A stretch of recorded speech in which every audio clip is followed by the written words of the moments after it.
Bismillahirrahmanirrahim. Assalamualaikum warahmatullahi wabarakatuh. Apa kabar jamaah di kompleks Masjid Salman ITB? Sehat semuanya? Alhamdulillah. Kembali kita bertemu dalam acara Inama Inspirasi Ramadan.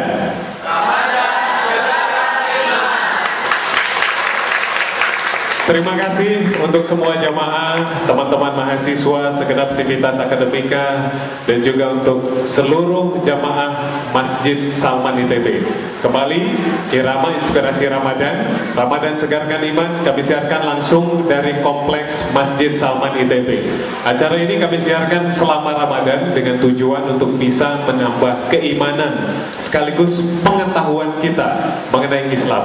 Bersama saya, Akbar Hidayah Sebiring Meliana, dan juga kerabat kerja yang bertugas pada hari ini, kita akan berbincang mengenai sebuah topik.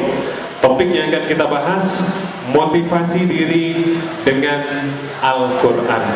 Kami pada waktunya nanti mengajak jamaah untuk berinteraktif dan bertanya mengenai topik kita. Saya ingin perkenalkan narasumber yang sudah hadir bersama kita pada hari ini, Kang Muhammad Furqan Al-Faruqi. Assalamualaikum warahmatullahi wabarakatuh, Kang. Waalaikumsalam warahmatullahi wabarakatuh. Kang Furqan sudah lama tidak datang ke ITB. Saya ingin mengetahui dulu rasa hati yang Kang Furqan rasakan. Apa rasanya di Ramadan ini bisa kembali ke kampus tercinta? Sebuah pengalaman yang luar biasa, mengingatkan saya kejadian kurang lebih 25-26 tahun yang silam, saat saya masih mahasiswa dan menginjak kaki saya pertama kali di Bandung, dan itu disambut dengan hujan seperti ini. Jadi nampaknya ini terulang kembali sejarah, hanya berbeda settingnya sudah ada gedung yang mewah semacam ini. Ya, dulu tidak ada ini gedung, ya.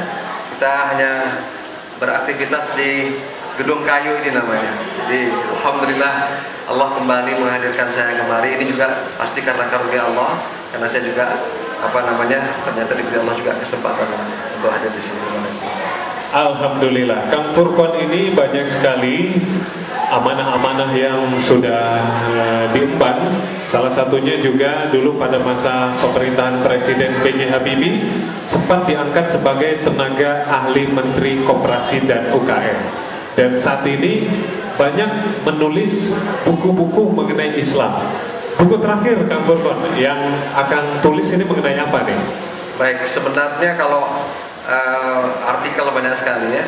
Kemudian karena saya sering melakukan presentasi, kemudian juga pelatihan. Tapi yang terakhir saya tulis adalah tentang belajar dari kejatuhan iblis dan Nabi Adam. Jadi buku ini memodelkan bahwa ternyata orang jatuh bangun, sukses berhasil, gagal, itu semuanya ada sunatullahnya. Ini memang kalau anak ITB begitu ya, mindset ya. Jadi ada sebab, itu yang kemudian saya tuliskan, dan sekarang kita lagi menyiapkan pelatihannya, nanti kaitan dengan risk management. Jadi bagaimana sebenarnya kita bisa mengantisipasi risiko kegagalan sedini mungkin, dengan teori yang kita eksplorasi dari Al-Quran.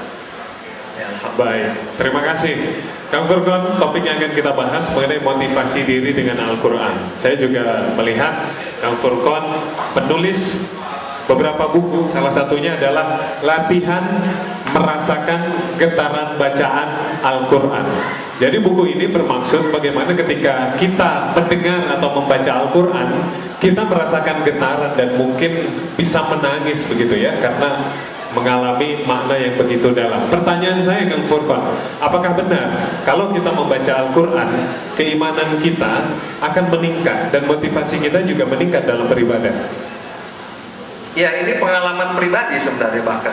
Jadi perlu saya sampaikan pada adik-adik sekalian, saya pernah jadi profesional ya.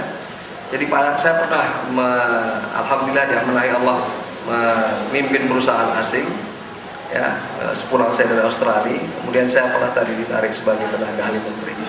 Tapi saya kemudian merasa harus memilih hidup ini. Dan pada saat itulah saya kemudian hati saya ya itu seperti tertambat dengan Al-Quran. Padahal saya sebenarnya dahulu baca Quran juga, tapi tidak pernah merasakan suasana batin yang luar biasa. Nah karena itu ketika saya kemudian back ke Quran ini, ya, itu saya menuliskan sebuah buku sebenarnya sebelum ini, namanya itu Petualangan Bersama Quran. Jadi ketika kita baca Quran itu kita sebenarnya seperti diajak oleh Allah untuk berpetualang sedemikian rupa, menyaksikan pengalaman yang luar biasa. Dan ini juga menarik karena dahulu saya ketika masih mahasiswa seperti adik-adik ini pernah ditakdirkan Allah mendampingi seorang selebritis dunia yang kebetulan berkunjung ke Salman. Nama beliau sebelum masuk Islam Cat Stevens. Ya, ada sebuah lagu beliau yang saya masih hafal sedikit liriknya, gitu ya, Morning Has Broken, yang suasananya itu agak religius, gitu ya. Nanti saya ditakdirkan Allah pernah mendampingi beliau, ya, jadi interpreter di sini. Dan yang menarik adalah ketika beliau menceritakan pengalaman batin beliau akhirnya menjadi Muslim, itu saya tidak punya empati pada saat itu. Ya. Tidak ada rasa, aduh, saya ingin seperti itu.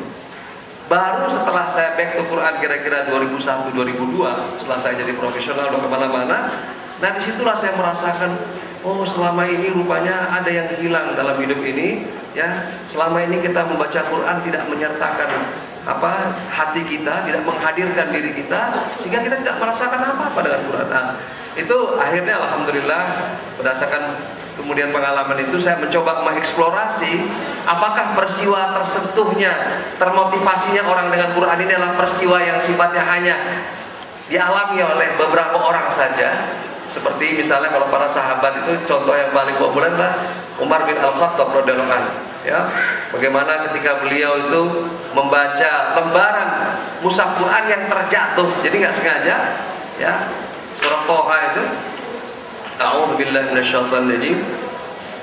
Bismillahirrahmanirrahim. Taha ma anzalna 'alaikal Qur'ana litashqa illa tadhkiratan liman yakhsha tanzilan mimman khalaqal arda was samawati al-'ula ila akhir al-ayah.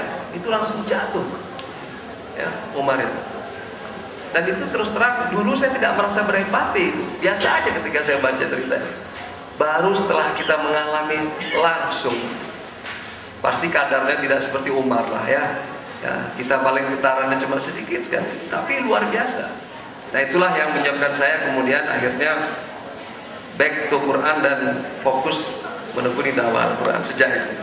Ya. Alhamdulillah, semua menjadi terkesima dan mungkin bertanya-tanya. Ada sebagian dari kita, kenapa ketika dibacakan Al-Quran atau ketika kita membaca Al-Quran tidak merasakan suasana batin sebagaimana yang tadi dikatakan.